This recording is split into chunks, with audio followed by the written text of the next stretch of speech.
Welcome to Deep Look. We are live on YouTube as we are every single week. I am the editor, Charlie Eisenhood. Joining me is Ultiworld senior editor Keith Raynor on this Wednesday, January 14th. Keith, it is solidly 2026. We are 2 weeks into the new year. Obviously, there's not really been much Frisbee to speak of yet, but the San Francisco 49ers move on in the playoffs in the NFL. We got to watch it together. We were at the Ultiworld retreat down in South Florida, like Fort Lauderdale area altogether. So got to watch the kids play and enjoy some football and some Unrivaled in the evenings. So we got it in, did some work, some fun, altogether a good trip and a good time. And glad to see the 49ers advance, although I play a playoff fantasy league with some ultimate players, primarily from Ohio. And my second round pick was George Kittle. And oh my gosh. I'm sorry, Keith. You should never have expected to avoid injuries with this year's San Francisco 49ers. I mean, it's honestly incredible we are in the second round of the playoffs. I thought maybe they had expended them all during the regular season and that they were literally out of injuries to get, but I see that's not the case. All right, well, let's dive into what's going to be a fun show. Keith, later in the show, we are going to battle AI. Can AI do our job better than we can? We will answer a question, and then AI will answer the same question. Charlie, one of a Keithism, certainly not an original phrase, but don't ask questions that you don't want the answer to. Are you really prepared to ask this question? I am not sure. I have to say, I would say I'm neither an AI skeptic nor like an AI super fan. I find it to have utility in some ways, and occasionally it really blows me away. Like I had a situation, my son, who's 2, woke up in the night coughing like a really intense, like dry cough. And it sounded really bad. And I was like, what is this? And so I went to AI and I said, my son woke up in the night. He has this very dry, sharp cough. Like, what is it? And it immediately diagnosed it as croup, which is what it was.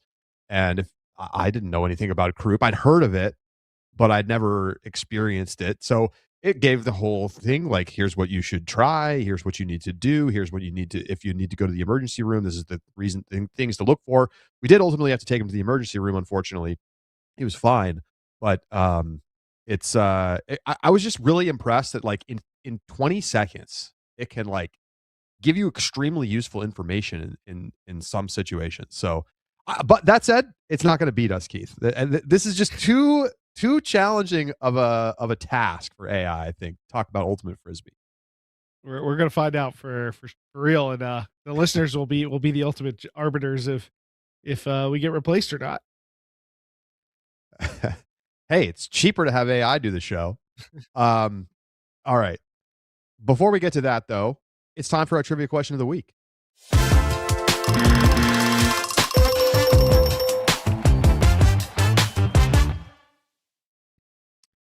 This week's trivia question of the week, Charlie. We're going to the Western Ultimate League. We'll be talking a little bit about some of the roster announcements we've seen from the Western Ultimate League in just a moment. I will spoil for what I believe to be the case. I guess it hasn't officially come out, but Sage Zerski, having moved to the East Coast, probably not going to be on the Tempest roster this year, and was the 2025 Defensive Player of the Year in the Western Ultimate League. 16 blocks last season for the Tempest in that award-winning campaign. Charlie, can you name? I'm not even going to ask you to name the number one. I'm not going to ask you to name them all. Can you name anybody who in a single season in the Western Ultimate League has gotten more blocks than Sage Zerski's 16? It's been done. It has been done. Sadie is tied for 4th all time in a single season blocks, according to Western Ultimate League .shinyapps.io/stats. My guess is Christian Pajunas. Go ahead and go. You can ring the bell. Let's Producer Sue. go. It's Charlie sniping one in a single shot. Well, now we got to see if you can go and get any more. How many more are there? Christian Pajunas, third overall with 17 in 2022. How many more? How many more players are there, Keith? There are 2 more players.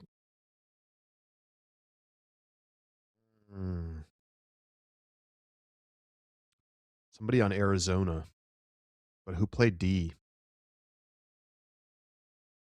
Is there an Arizona player? There's not an Arizona player. Okay, well, I'm gonna get off that. Gosh, I think I might be stumped here. It's hard for me to like remember a specific like mega defender. I could remember that season for Pajunas though. Fair. Okay. Pajunas' teammate in 2023, the following season, or former teammate, which again we'll talk about in a moment, Dina Elamelek, 18 in 2023, and also that year Molly Robbins from Utah, posting the all-time highest single season block number with 19 in 2023. That's sick. I would never have guessed that. Shout out to Molly Robbins. That's awesome. No chance you were going to, but I thought maybe you had a shot at Dina. I just think of her more as an offensive player these days, but it does make sense. Like, even if she's playing O-line, she's getting blocks. Yeah, Arizona's all-time leader is Cody Lippincott with 14 in 2020. Lippincott. I couldn't come up with the name. I would have guessed it if I had thought of the name. Okay, let's get into the Western Ultimate League rosters. LA's back in the Western Ultimate League. We got some rosters. Do we officially have them all, Keith, or are we still waiting on 1 or 2? We don't. There are a couple outstanding, I believe. I think I mentioned Seattle hasn't posted theirs. They have a couple of signings up, so we know Cheryl Sue's back this year, but we're still waiting for the full drop from them. Well, let's go ahead and pop up the first team's roster here. I'll let Sue make the call on what we take a look at here first. We will begin with the Colorado Alpenglow. And there's a look at the team up on the YouTube channel if you're joining us there. Rookies this year, Maggie O'Connor, Alex Guy, Molly Waringa, Rose Bransford, Emma Williamson, Nicole Havel, and Marley Akerson. Alex Guy about to cook in the Western Ultimate League. I knew that was going to be your response to see Alex Guy pop up on the Alpenglow roster. Yeah, dealing with Alex Guy and Blaise Sevier and Jade McLaughlin all downfield is like kind of a nightmare. Ari Nelson's going to have their pick of any juicy targets. I mean, the core's back here. You got Jade McLaughlin, you got Nelson, you got Abby Thorpe, MVP candidate. You got Alicia Dixon back. You got Sevier back for another year. So this roster looks strong. I think they're going to be clear in contention. This could be, we're waiting for more rosters, but I'm getting a kind of run it back sense here as we're looking at the Alpenglow, and we talked about the Falcons last week. I'm getting a sense that the top of the league is going to stay at the top just from looking at these names. Now, it's been interesting watching the Alpenglow over time, Keith, because when the Alpenglow came onto the scene, there was kind of like a full Molly Brown no thanks going on. Like the top players in Denver were not on this team.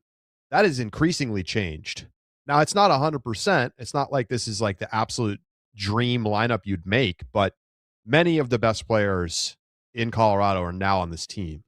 So, unsurprisingly, they've been getting better, and I think this is probably the best roster they've ever had. It might be. They still might not be the favorites, unfortunately. And Teresa in the chat points out that Maggie Connor is trying to play for every team in the league. Is this 4? Colorado, San Diego, Bay Area when they were San Francisco and Arizona? Is that? Or no, LA. Yeah, is this, maybe are we at 3 or 4 for Maggie O? Somebody let me know. You got to catch them all now, right? Yeah, once you get like halfway, I feel like you just got to go for it, really.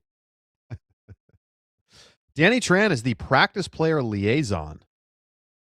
I've never seen that before. What do you think that means? I'm not really sure. And it got its own color star. I agree with you. This is a first time. Maybe it's like the Practice Players Association. They got to argue for better pay, better treatment. PPA is already taken. I think that's professional pickleball, Keith. But yeah,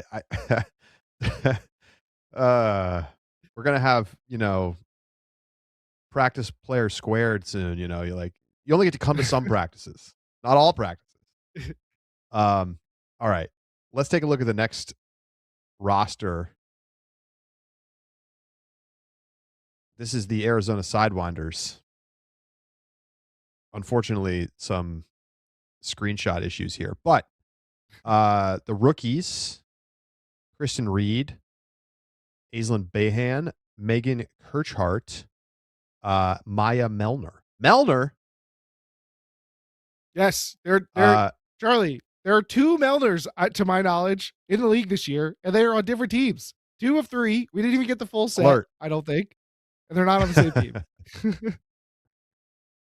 Kez Gessel and Kay Powell are your captains. Many of the same names we know from this Arizona team. I really like this Arizona Sidewinders. Fundamentally, though, they just don't have enough top talent to truly compete in this league. But I think they're fun. I've always enjoyed going down to Arizona when we've broadcasted their games. I think it's like a really good thing that there's what feels like a true Arizona team, and what's not a super hotbed for Ultimate. So, I'm not sure that I see enough here, Keith. There's some good players, no doubt, but the depth is not there. Yeah, and I will. So there's got 2 ways to look at it. It's like, one, can they get into the playoffs? Can they get in the championship weekend? Because if all you got to do is finish, in the top 4 and get there, that's maybe possible. And then because of how championship weekend is, it's such a small sample size. It's kind of like, if you can get in, anything's possible. And that's the story you got to tell yourself if you're an Arizona fan. Kristen Reed is a great ad. Getting a healthy season from Kez Gessel. There's so much continuity here with Lindsay Doyle and Cody Lippincott and LP Aragon and Mel Dunn. Like, there's a lot of institutional knowledge coming back to the team. Brittany Stentmeyer, breakout player of the year last year, had a great season. So I think expect more there as well. Helen Eifert, Cynthia Thomas, those are real tried and true veterans. But yeah, can this team be more than the sum of its parts? Because that's what's going to be required to go up against the kind of all-star stacked rosters that they're going to face when they have to play against the Bay Area and San Diego and Colorado. So the South Conference teams for this year: Arizona, Bay, LA, San Diego. So you're basically asking, can you finish ahead of one of those teams? And I think it's like basically comes down to LA versus Arizona. Sorry, you have to finish ahead of 2 of those teams. 2, yeah. What am I talking about? It's too much to ask. With San Diego and the Bay in your conference, I just don't see it happening. The Bay once upon a time was not, not really taking it that seriously, it felt like, but that has changed, and now they're tough. Yeah. It's a real tough ask. I mean, they're probably gonna have to steal one head to head if they want to achieve that. I think they're gonna have to beat one of those teams straight up, and even that might not be enough, basically, depending on how the rest of their season goes. But this is the nature of sports, right? We have our favorites and our underdogs, and they got to prove it on the field. We will take a look at the schedule in a little bit, but let's stick on the rosters for now. Next team up, and by the way, we zoomed and enhanced on the Sidewinders roster here, so now you can see it in full 4K. Next up, Bay Area Falcons. We're gonna go blur mode again. But you can squint and see what it says. We've already talked about this, Keith, because hello, Alex Barnett and Don Colton on the Bay Area Falcons roster for 2026. Those are pretty nice upgrades, Keith. Yeah, and we talked about the Carolina combo also with Sarah Combs and Karen Earhart also coming over from Carolina area play, and to be just like totally overwhelmed by the power of adding Alex Barnett and Don Colton, who could like immediately compete for all league honors. Like this is like the biggest influx of talent we've seen in the history of the league. Not counting like brand new teams. I mean, I'm this is they also get Robin Fennig's back. I mean, like this is a wildly powerful group, and if they can keep everybody coming out to games, then it's hard to imagine picking them anything other than the favorite. I mean, it's to me, it comes down to like we got to look at the Super Bloom roster first before we name a favorite. But yes, the top end here has gotten so much stronger. It makes a pretty big difference. They're definitely a heavy favorite to go far in the playoffs, like and easily make the playoffs in their And they're division. Um, and they're deep too. I mean, you could yes, take Alex Barnett and Don Colton off of this roster and still have a championship weekend quality team. Uh, I think there's an argument this is one of the best semi pro rosters we have seen. Period. strong take. But I'm you don't often get to add two like top 25 players in the country in one off season. So that's a pretty big deal. Um, all right, let's take a look at the Super Bloom roster because that'll round out this division. Well, I guess we still need to see LA. Um, so Kira Hruzhnikova is probably the big name. Megan Maxfield also joining this team. Laura Bloomy, Naomi Guzman, Charlize Tan, and Amita Stowitz. Um, Keith, but they also lose some pretty big names this offseason. Uh, I have to say, seeing it in full, I gotta agree with you. I think the Bay is in front of this team as we enter this season. It's hard again to look at this team and stack them up directly next to the Bay, but I will say that I do think this team is good enough to beat the Bay. Like it would not surprise me if this is our eventual champion again. I mean, when you start with Kayla Heldon, Caitlin Weaver, and Kirsten Pajunas, like that is a great threesome to start. And then you add, Abby Schultz and Sanam Roziki Shah, Laura Bloomy, Mars Bow, like a lot of young players who could keep taking steps forward. This team is going to be really strong. Tori Gray, uh, this they have what it takes to outplay the Bay. I don't think I would put them as the favorite to start the season, but it is not going to be. I don't think it's going to be a walk for the Falcons by any means. This team is that good.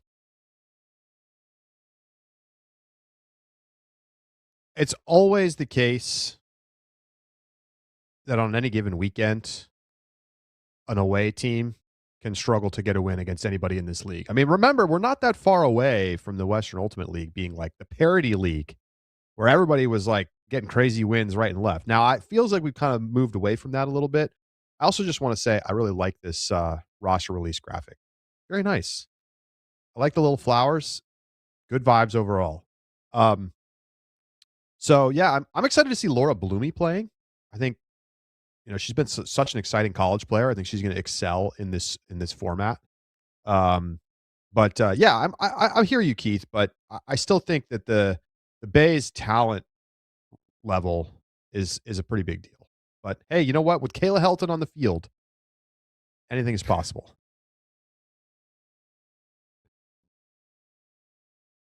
Next Let's one, take a look at our next roster. Yeah,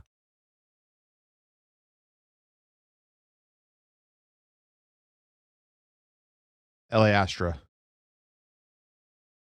the prodigal team. So welcome back. Rookies: Sabrina Belkin, Casey Wong, Yvonne Tren, Allie Latham, Leah Forrester, Ava Ekberg, Harissa Telly, Emma Liu, and Maya Roma. So they're back. Cool to see them back. Kind of a weird thing with them going to the PUL for a year. But Keith, I feel like this is the bottom team in this division. Can you convince me otherwise? Like I think Arizona finishes ahead of this team. Yeah, I think that's probably right.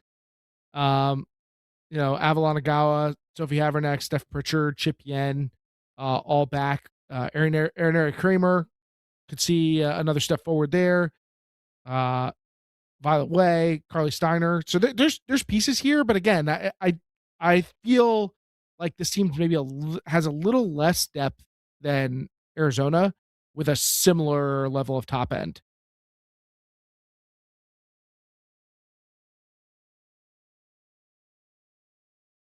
It's tough that they lost Right. Naomi Guzman. Having her go over to San Diego is tough. All right, let's keep it moving.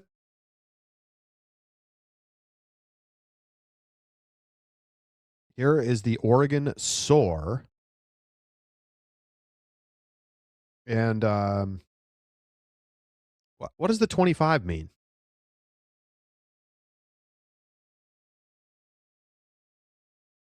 Can you interpret that for me, Keith? I'm not entirely sure what 25 means in this context. Maybe they were on roster but didn't get to play. Are they rookies? Returner from the 2025 inaugural Onyx team. That's what it is. Okay. So like, yeah, they played Onyx, but didn't play Soar, I guess. Okay. And then we have some Onyx people, and then we have some practice players. This is a confusing roster release. Yes. But hey, you know what? I really like the Oregon talent pool. Emily Posey popping up. Okay. Welcome to Oregon. Merle Hammond still killing it out there. I think decent talent, not enough to be a title favorite for sure, but I can definitely see them making the playoffs. Yeah, also, Caitlin Fitzgerald on the West Coast. I don't think I knew about that. But yeah, definitely some veteran leadership with Jelly Boyden and Allie Steinfeld, Merle Hammond. And then, there's a lot of young, exciting talent. See how these players are going to improve over the course of the season with players like Posey, Zoe Luke, Caitlin Osborne. I'm guessing now. So I think 2025 is new rookie, and Onyx is got to be obviously played with the Onyx in the past. Preston Berg, another young player. So there's some interesting talent that could blossom for this team, and maybe they'll be one of those teams that gets better by the end of the season. And even if they have a rocky start, they're suddenly a lot more competitive down the stretch, which kind of felt like the story for them last year. Right. Absolutely. So Chelsea Putman. Oopsie. Just looking at the coaching staff there. Gotta update that one, Oregon Soar. Let's keep it moving. We don't have Seattle, so I think we have one more team in this division to take a look at. We have the Wild. Yes, here it is. So bunch of rookies on this team. Ton of rookies on this team. I mean, basically 5 returners. They have like 5 or 6 returners. Taylor Mellner, Steph Waite, Emily Tucci, JC Jones, Elise Francis, Anna Lou, Linnea de Saint Germain, Laura Brandon, Lucy Leary, Ellie Finnegan, Eden Ogren, Claire Schweihart, Andy Madsen, Carissa Lee, Saya Noya, BG Kratzer, Lily Sudar, and Amanda Porter. All rookies on this year's Utah Wild team. So maybe it would have been more efficient to name the returners. But Keith, I mean, it feels a little bit like a total unknown with this team. I'll never count out Utah teams because the level of quality youth talent coming up is so good that, we could see 17 and 18-year-olds making a big impact. Like Lily Terpstra, who is coming back, is a great, great, great young player. Yeah, and they do tend to find players that are like not renowned because they've been playing in the Utah community and haven't had like a big stage to be on yet. And that's one of the fun things about teams like this in Arizona. But yeah, I mean it's just hard to expect a team with this lack of experience to come out and be really, really strong. It's just it's a lot to ask. And yeah, Lily Terpstra, Abby Davis, these are really talented players. I can't say honestly that I'm really very familiar with a lot of these new players. We talked about No. Taylor Melner. I remember JC Jones had like a catch of the year nominee at some point or something like that. A crazy layout catch.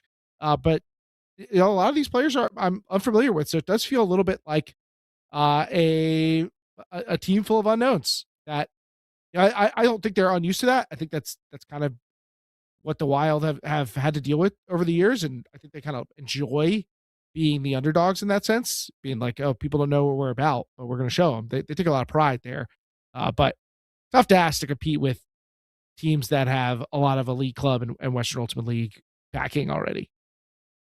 I mean, let me just remind you of last season's standings. Colorado went 6-0 in the regular season. Obviously, fell short in the playoffs, but San Diego and Seattle went 5-1. The Bay went 4-2, and that meant that there were a lot of losses piled on those bottom teams. Utah went 1-5, and Oregon and Arizona both went winless. Looking at the construction of this year's teams so far with what we know, I expect Utah, Arizona, LA to have a lot of trouble finding wins. The Oregon roster looks a little bit better to me. But it's just the concentration of talent in the hotbeds has improved over the course of this league.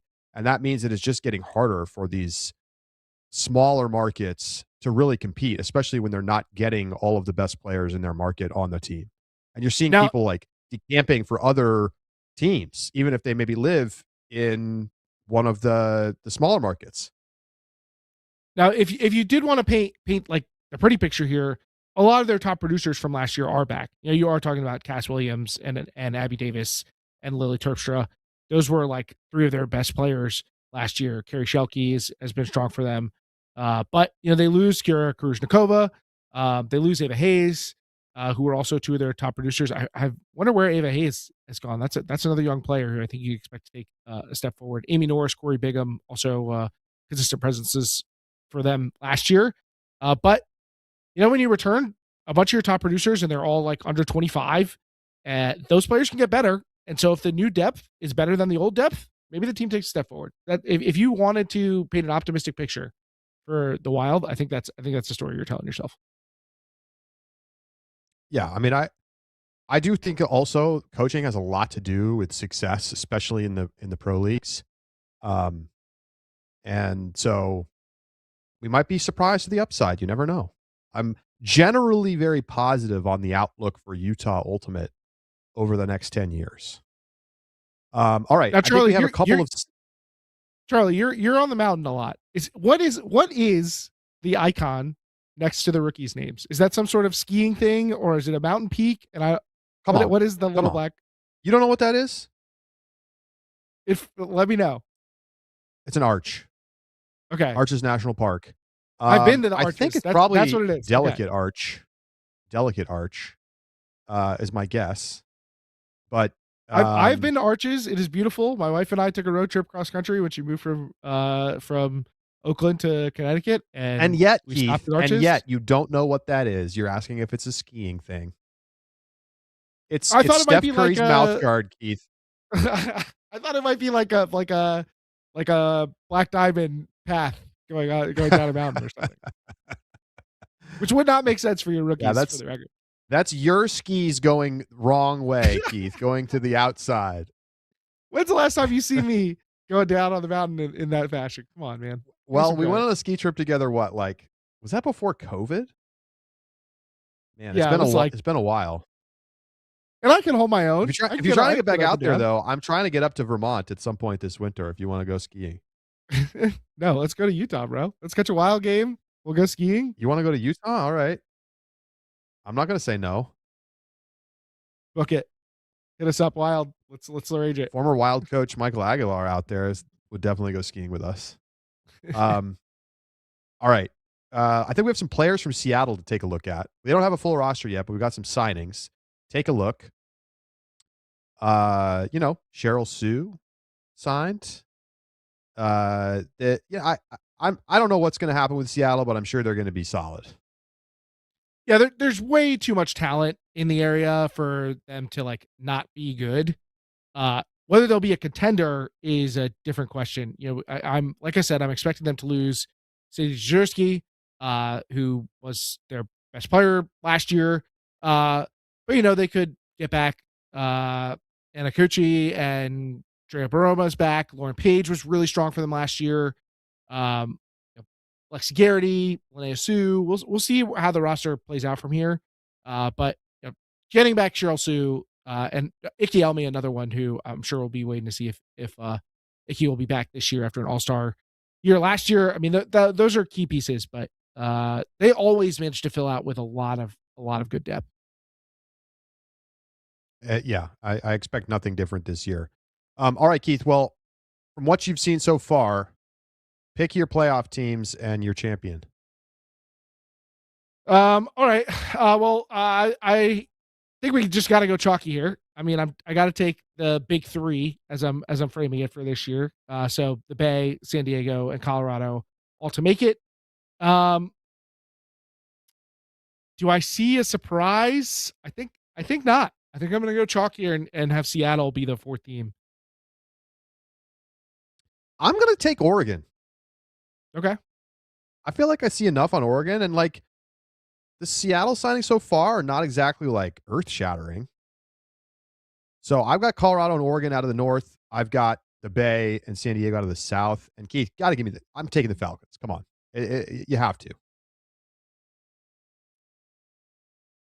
Yeah. After what I said, I think I got it. I think I look like a fool to back off now. I mean, I think I could talk myself into San Diego or Colorado being good enough to beat them. And championship weekend has had a way of giving us surprises. Where is it this year? Where's championship weekend this year?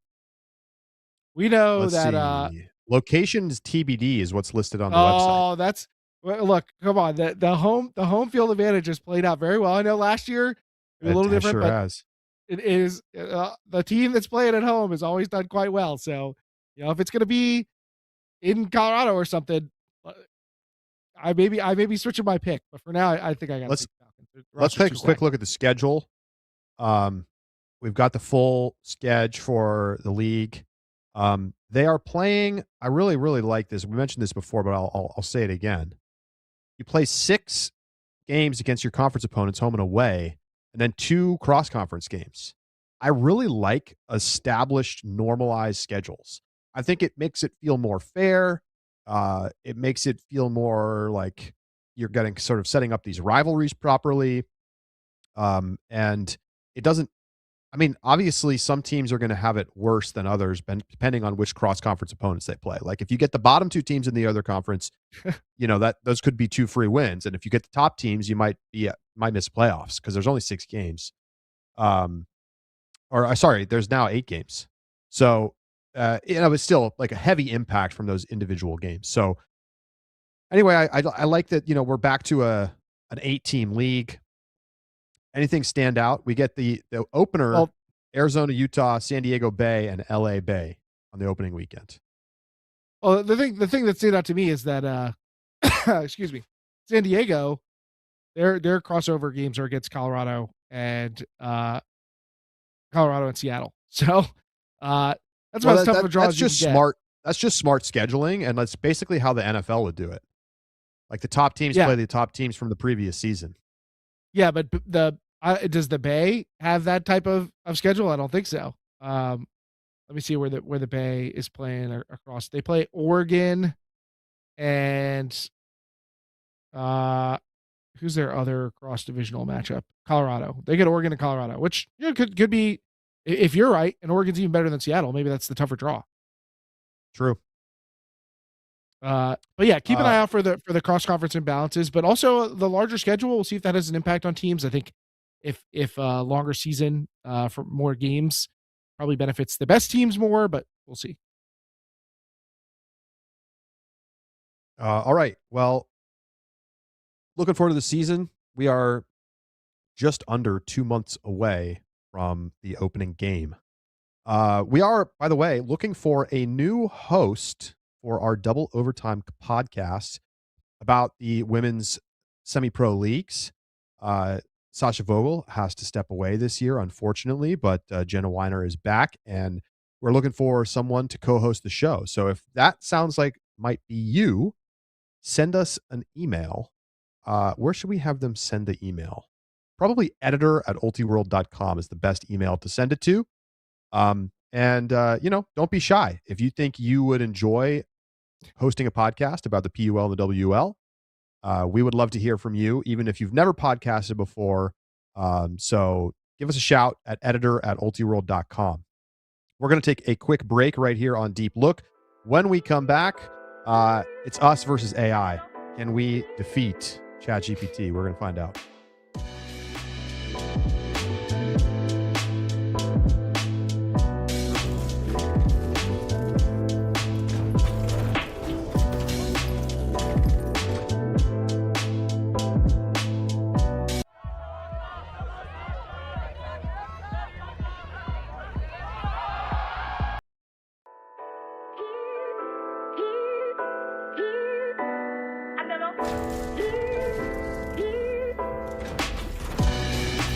Back.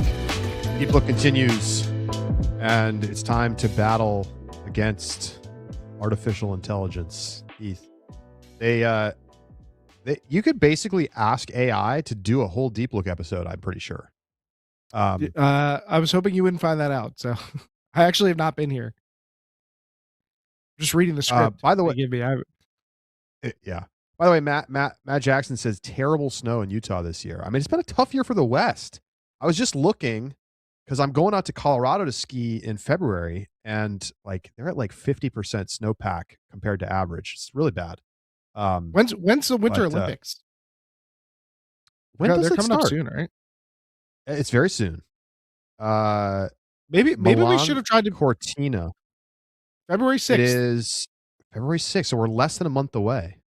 Maybe we should just do Snow Ultimate, right? Right. Or ice ultimate. Like maybe there's just an easier path for us getting to that sweet Olympic money. If we had just been an ice sport. Ice rink ultimate, like people diving with blades on their feet. Sounds like a great plan, Keith. Imagine Charlie trying to come up with what kind of disc we need to develop in order to play this ice version of the sport. Have an open mind, folks. We don't have to use one disc all the time. It is possible to think about other options. All right. Let's see. We are going to have our throw of the year vote later today for subscribers. So if you're an Ultiworld subscriber, you're going to have a vote in the throw of the year finals that's coming up. It will be published later today on the website. So make sure you get your votes in. And Keith, do you have a favorite right now? Off the top of my head, I don't know. I will say somebody throws a really nice assist while sitting on their butt. So, you know, I remember that. I vibe with that. I vibe with that. This is to pick the top 16 that make the bracket. So subscribers get to narrow it down, and then we go into off into the bracket. If it's anything like catch of the year, North America, you need to step your game up because Europe is kicking your teeth in. It is true, and you know what? Motivation counts. So let's get into us versus AI. We begin with the opening question. I believe we're going to answer them first. I think we have to. Finals picks for the D1 college champions. Keith, who are going to be the college finalists? Let's get your early takes here as we get ready for the college season. And then we'll see what AI has in store for us. We're looking at a collision course between established dynasties and absolute wagons that have been building for 3 years. Here are my locked-in finalist picks. Women's Division, the heavyweight rematch. British Columbia, UBC, Thunderbirds versus Carlton. Psych. AI said, I'm not waiting. I already to show you who's in control of the show. I So have hacked eager in. to. Well, I mean, Whoops. the AI did get to the true crux of the matter, which is will they or won't they? Are we are you taking UBC and Carlton, or are you not? And Charlie, I will. I will join the throngs in saying bowing down at the altar of UBC and Carlton this year. Best players, best depth, great experience. And you know what? As much as it's boring and everybody's gonna be like, oh, same. They had an awesome game last year. Tell me you don't want to see something like that again. Let's bring it on. Listen, I'm simply not going to complain. I'm simply not going to complain about having like essentially a rivalry killer matchup at the top of the sport. I think that's actually really good for people getting interested and excited about it. I mean, I it might make some of the build up a little less exciting, but when we actually get to that game, it's going to be pretty thrilling stuff. And I think there are a couple of teams that maybe have a chance, but when you just look at these rosters on paper, it is so hard to imagine a Washington, or I don't even know, an Oregon. Like, there's just not quite enough on these other teams to really go up against these super powerhouse teams right now. I mean, they just feel like they're on another level, and I'm right there with you, Keith. On the men's side, I think there's like a little bit more opportunity for some discussion.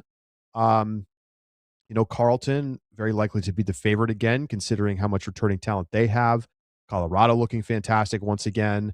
Do you think that you can see an Oregon or a UMass or maybe even a UNC make a push this year? I think there's cases to be made for all these teams. Ultimately, do I believe in Oregon? Is really the question for me. I think Oregon or Colorado is going to be the second finalist behind Cut. I just don't know. I thought Oregon was going to take a big step forward last year, and they didn't. So I'm a little concerned that they're just not quite there. What's going to change the narrative this season? Colorado just has so much good talent right now. So give me the rematch in both divisions. I should have had our producer Sue put together a compilation of me falling for Oregon every year in all divisions. maybe we need to need to do that on YouTube. Just a compilation of me incorrectly jumping on a team's bandwagon, and then the wasted screen of me reporting the results later. But I mean, you got to risk it to get the biscuit. Yeah, I'm leading with my heart here. I think Oregon is going to be that team and make it to the final. I think they're going to take the step forward. Micah Glass, Raekwon Atkins combo, they're going to both be first team All-Americans. They have a crazy good recruiting class this year, maybe on par with what we saw from Carlton last year. So I think they're going to be very strong. Colorado is a great foil. I think they should be basically neck and neck with Oregon for that other final spot, and UMass only slightly behind that. So I think it's going to be super competitive to get to that spot. And even Carlton, I don't think is going to be invulnerable against teams this good. People misremember last year. After the fact, yes, Carlton looked inevitable. They were great. They were super young, and they outperformed even our expectations for them. But they did not look like that during the season. Coming into nationals, they were not this undeniable force that they were once they got there. So was it a great weekend? Like, could they repeat that? Sure, but they also could fall somewhere in there. There's enough good teams for them to fall. So I still ultimately am going to take them because I can't be really convinced that somebody else is ahead of them in the pecking order. But I'll take Cut to beat Oregon in the final in the men's division. All right, AI, take it away. Look, if we're talking Rockford 2026, we're looking at a collision course between established dynasties and absolute wagons that have been building for 3 years. Here are my locked-in finalist picks. Women's Division, the heavyweight rematch. British Columbia, UBC, Thunderbirds versus Carlton Syzygy. The case, this is the chalk for a reason.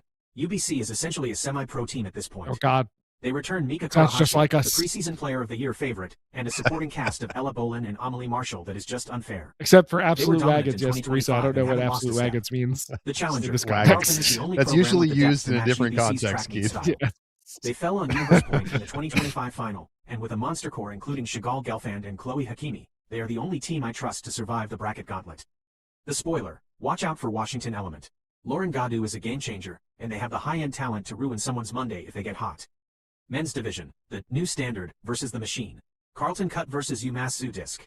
The case, Carlton Cut is a once-in-a-generation roster. They return Declan Miller, Once-in-a-generation 2025 roster. podium, I don't know about and a that. sophomore class, led by Nate DeMorgan and Axel Olsen, that is playing like seasoned veterans. They are the defending champs and have only gotten better. The challenger, Maybe a UMass college has the best generation. system in the country. Period. Ethan Lehman and Wyatt Kellman provide a level of offensive efficiency that is demoralizing. It's bullish to play on against. UMass. They've been knocking on the door, and this feels like the year they finally break it down. The spoiler, Colorado Mamabird. They return the duo of Tobias Brooks and Zeke Thorson. Their height and athleticism are a nightmare in the Rockford wind. If they get a hot start, they can bounce anyone in the semis. My final verdict? Give me UBC to repeat in a close one, and Carlton Cut to cement their legacy as the best program of the decade. Should we break down the D3 favorites next, or do you want to talk about which players are leading the Callahan cement race their heading into the legacy? spring? Well, Charlie, we didn't pick Gemini. our women's division champions, right? Did you I mean, we pick could between pick our UBC and champions, Carlton? but it's almost like AI just summarizes Ultiworld. Interesting. Not bad by the AI. What do you think, folks? Who's got the better answer? You'll have to decide for yourselves. For chat, let us know who you think is a better response. For the record, I'm gonna take Carlton to win in both divisions. I think now. That's where I'm gonna go. I'm going UBC, Colorado. Colorado. Okay, you just opposite me. Okay, all right. Yeah. I think it's possible. I just didn't expect you to swerve on both. All right, who will win WCC? I will go first. WCC. So I already made my Mooncatchers prediction, so I'm locked in. In the women's division, it's hard for me not to take Fury. Like, I know Fury just lost, but I feel like this is going to be like the absolute, we must prove that we were the best team. And they're going to bring that same roster back, presumably, at least for WCC. So I got to take Fury, given like that feels like they have unfinished business. And in mixed, it's hard not to just take Hybrid. Like, I just think that they're going to be easily the best team in the division, as they were in USAU. It's not like there's a credible mixed competitor internationally. There just is not. So, Hybrid, Fury, and the surprise Mooncatchers. Is it that big a surprise? How can they be your bold pick? And I don't know. I'm not seeing it. Wait, what do you mean? They're like already considered one of the best teams to win. Well, what's your point? I made that as my bold prediction. I still think it is bold, and I'm sticking with it here. Why would I go away from my bold prediction? I'm just saying it's not. Well, you can't rewrite the rules. Okay. Everybody agreed it was bold last time. I already made the whole case. I went with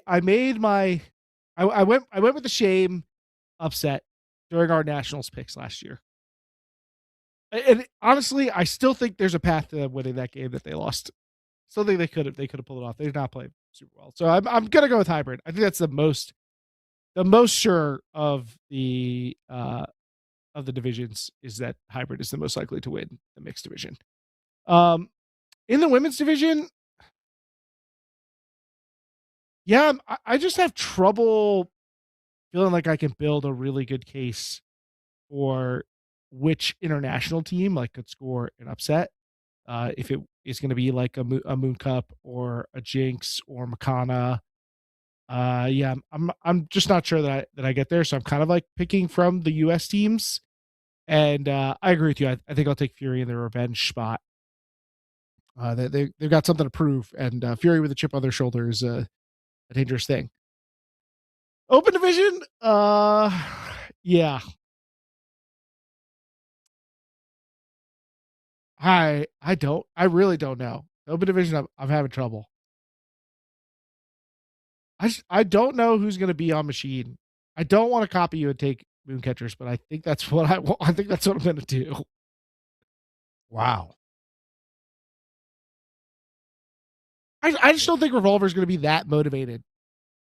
What are you talking about? Of course they're going to be motivated. Nah, it's a bunch of kids. Half of them are going to be in the college season. They're going to be hanging out, having a good time, trading jerseys. Tournament is in August. Nah, they've got a bunch of people in the semi-pro leagues too. You should just take Revolver. You just be smart and take Revolver. Pony question mark. Maybe in the Masters division, I'll take Pony could win. Pony could win. Machine is clearly the least likely American team to win. Dang. No Dom. Bye-bye. Okay. Let's let AI take it away.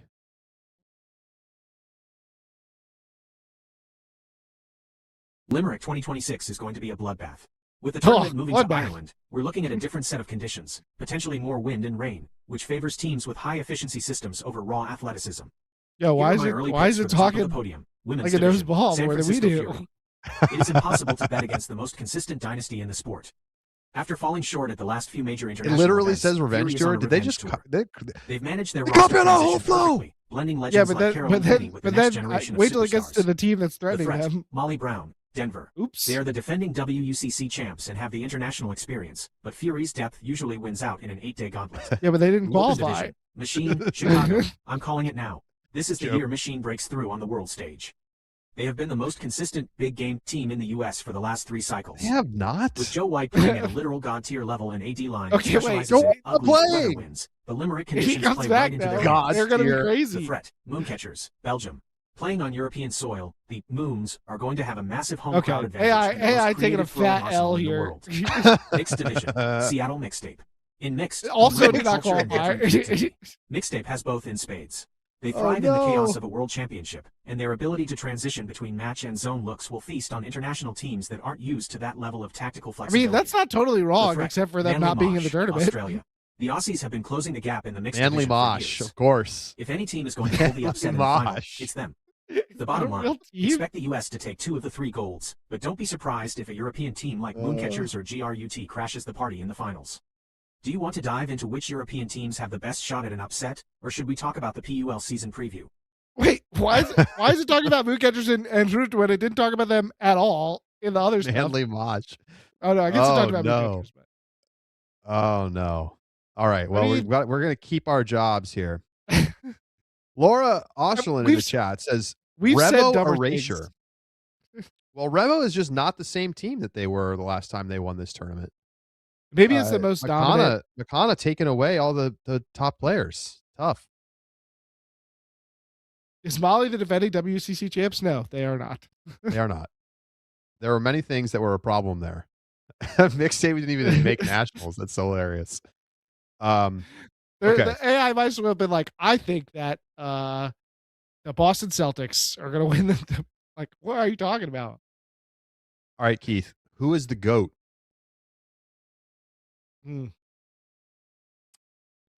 Oh man, you're first. I mean, you know the name that I want to say. I know, but you can't, right? You can't. But I can't because not enough rings, not enough years. You're 100% right. Give me Alex wants Snyder. To say Miranda Knowles, to be clear. I want to say Miranda Roth Knowles. My GOAT. It's my GOAT. If they got the laser, if they got the death beam pointed at Earth, I want Miranda Roth Knowles. But if you're gonna make a GOAT debate and you got to stack up all the accolades, I gotta take Alex Snyder. Talent, winning, coaching, does it all. I'll take Alex Snyder as my GOAT here. Okay, you want to go give your men's GOAT as well?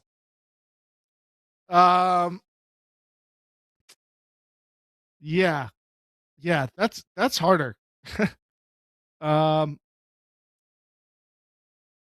I guess I'm just gonna take Bo.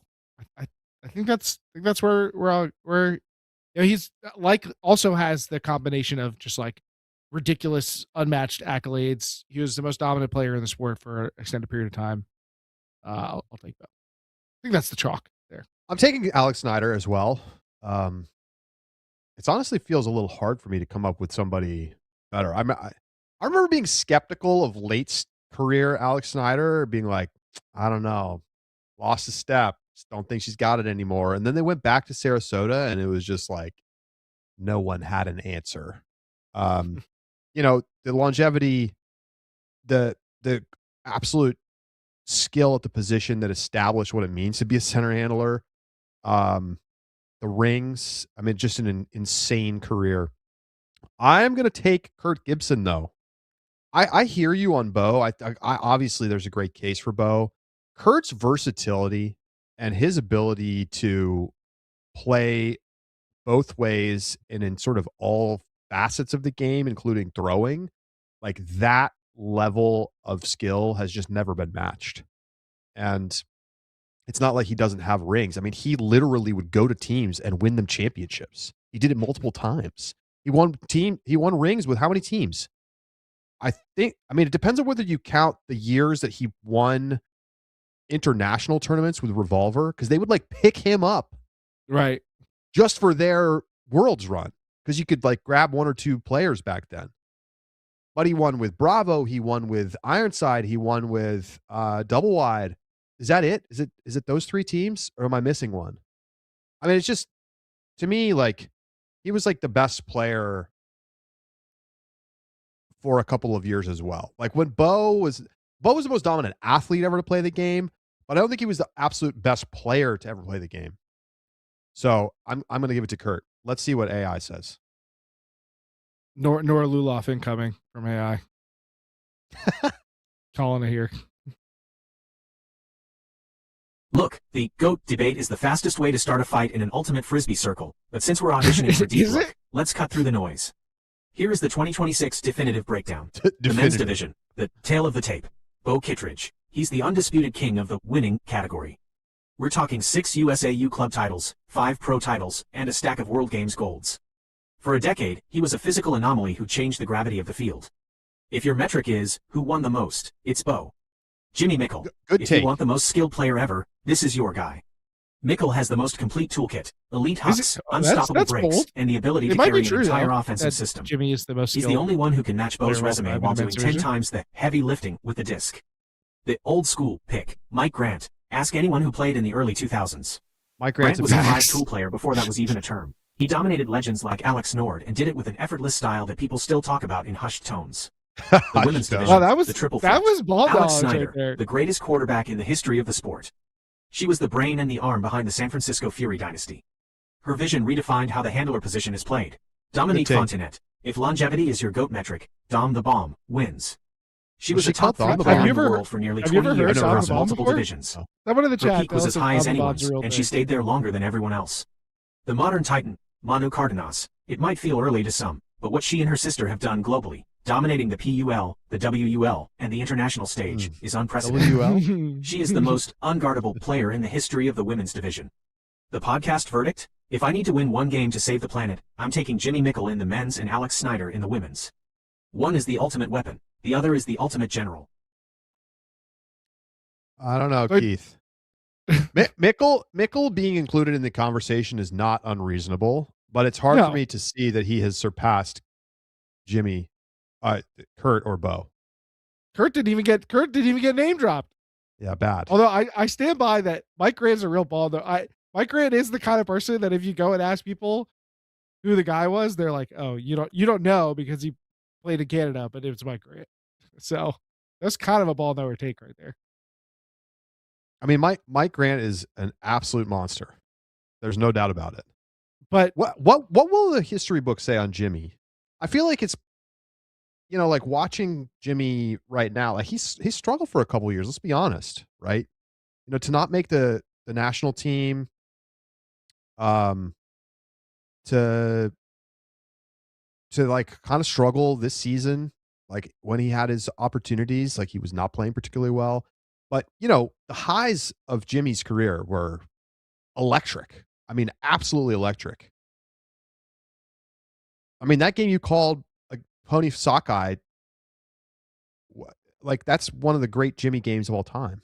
I don't think he's ever going to be considered the GOAT, but he's definitely a top 5 player all time, and it's not even a debate.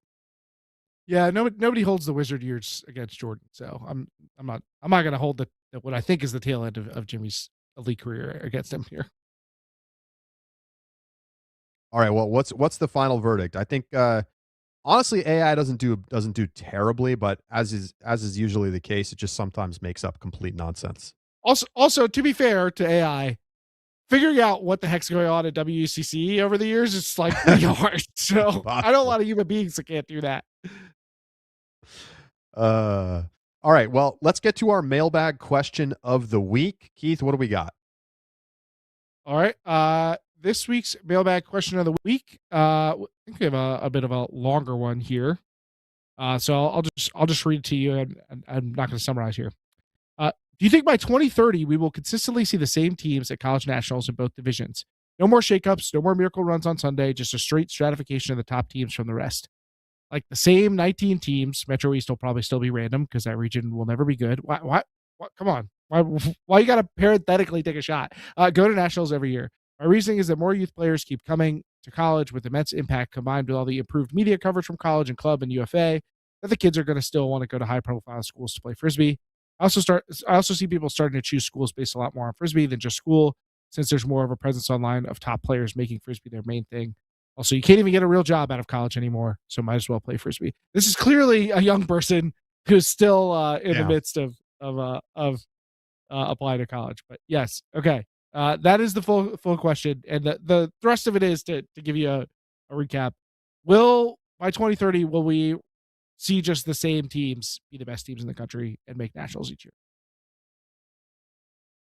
No. I mean, look, there are already half the teams at college nationals that go pretty much every single year. But even some of the greats have fallen away. We haven't seen Wisconsin Hodags at nationals in quite a while. They used to win the championship regularly. And then all of a sudden, a program gets a great player out of nowhere. And, Dina Elamelek takes UCSD from a fringe team or maybe a team that doesn't even make nationals to winning a title. And it's college sports. There's always going to be an opportunity for a team to pop up out of nowhere. And it could be because of a great player. It could be because of a great coach. I mean, look at Indiana football. You just don't know. And maybe we will see more clearly established, locked in teams that make it every single year. But I think that trend is already with us. And like Charlie said, I mean, there's been programs that felt like they were going to be forever and have vacillated in their success over the years. And I think that's also because part of what makes college fun is teams have to adjust, but it's not infinite. The players graduate and then you got to adapt. Even if you have more talent, you got to figure it out again. But also, the players are young. No matter how good you are at 22 or 18 or whatever, you're just going to be trapped with some inconsistency. And that adds a measure of unpredictability to the college game that is hard to get anywhere else. And all it takes is a few players to really change how a program is for a couple of years. And that lets these other teams pop up and become really exciting challengers. So, no, I don't think that we're really going to see much more stability than where we're at now. I think it's possible we could get a year where we get the same 20 in a division. I don't think that's totally unreasonable, but I don't expect it to be like the same thing in and out every year. I think where we're at now is probably about as max parity as we're going to get.